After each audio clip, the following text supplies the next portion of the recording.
I believe in your system. You should believe in your players. Don't walk away from the game now that the playing field is even.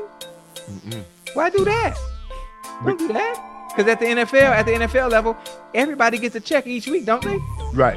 It's the same thing. But you see, it's different now. Oh, because you're not getting the best players. You know, I ain't stingy. Say he going somewhere, but not getting there.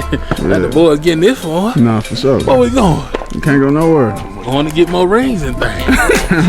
Rings and things. I like it.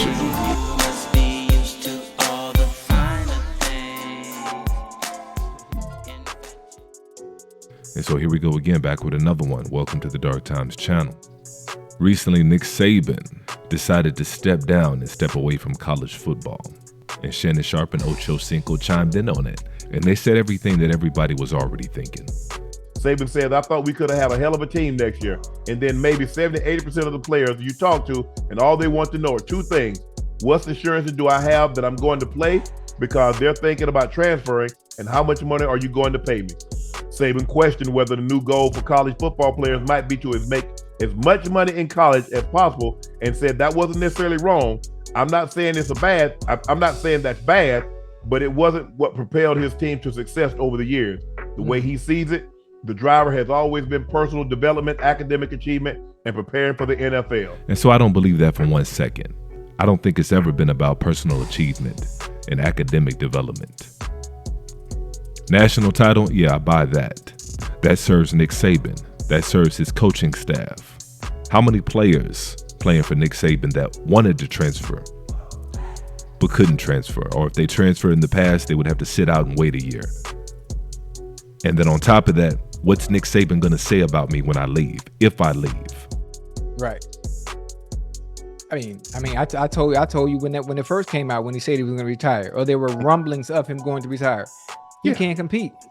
Now it evens the playing field now that NIL has come into play. Mm-hmm.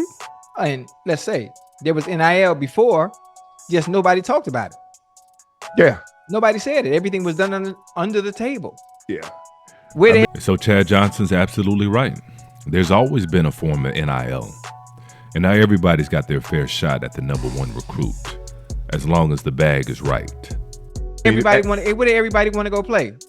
Everybody want to go play at Alabama. Because you're going to get a challenge or a charge out the deal. Now guys driving Lambos and Ferraris. Hey, so again, what comes into play now? For me, Coach Saban, I believe in your coaching. I believe in your system. You should believe in your players. Don't walk away from the game now that the playing field is even. And that's exactly what I said. Not only when I saw Nick Saban retire, but when I saw Coach K retire. And some of these coaches allegedly ran their programs like a plantation. Now, I'm not saying that these young men, and young men is what they are. They're not kids. I don't care how many times that people try to say it, oh, these are just kids. These are just student athletes. No, these are young men. These are young men that could sign up right now and fight for our country if they wanted to. These are individuals that if they were in front of a judge, they would be facing the same sentence as a full-grown adult, because that's what they are. And like I said, I believe in coaching hard. I believe in coaching fair, but I'm not down with that plantation style of coaching, where you have so much control and you have so much power and you have so much influence that players feel like they're trapped, even if they wanted to leave. That's how much power and influence a Nick Saban and a Coach K had. Just one whisper coming from them, that player could be finished. See, in the NFL, you can't talk to a player in the NFL like you can a 17, 18-year-old kid. That's a grown-ass man. Right. A lot of times he's married with kids. So you can't mofo him like you can a college kid. Right. You see, a college kid is trying to get to where that NFL player already is. So what you gonna do, threaten him? He already in the NFL. What you gonna say, bad things about him? I'm already here. See, college kids, they're like, man, he might say something bad about me. The scouts come, he might say I'm difficult to work with. Right. And see, that's the label. Hey, oh, you a college coach? Okay, Coach Johnson, what's Sharpe like? I mean, he's a good player now. Yeah. He's not the hardest worker. You know, if I make sure I keep him eligible, you see, all the time. I'm like, damn. When scouts would come Hey, Bill, what's that Sharpe boy? I be sitting in the office because I worked in Coach Davis's office. Right. They didn't know that was me that was asking about. And what's that Sharpe fella like? Coach Davis said tapes on the desk. Mm-hmm. Hell, you ain't gonna believe anything I tell you anyway. Right. That's how they do it. So the players now, okay, what you got for your boy? Mm-hmm. And that's the problem. That's the real issue. Because now these players, some of these players, not all of them, are making millions of dollars. And whoever's paying this player or this individual, they want an investment on their return. Everybody wants an investment on the return at the end of the day. Nobody just gives money out to give money out. And the very least that they can get on a return for a football player, for a player that they gave a deal to, the very least they can get out of him is 3 or 4 years. And so now these coaches have a responsibility to not only coach this team, but they have a responsibility to make sure that said player that's getting paid is happy. I get it. It's definitely not what a lot of coaches are used to. It's going to be an adjustment. But at the end of the day, it's going to lead to a more fair and level playing field. I'm not saying it's perfect, but at least this way, a certain team, a certain coach won't be able to necessarily hoard all the top talent, because everybody wants to play. Nobody goes to a school, no top recruit goes to a school and doesn't want to play. They all want to play from day one, and they're all promised to play day one. Or at least they're all promised to be able to compete to play day one. That freshman that may be a little bit better than that junior, oh, he can redshirt for another year. He's not going to transfer. He's not going anywhere. And I'm not saying you can't still do that. But if you do it now, you have to do it with a level of respect.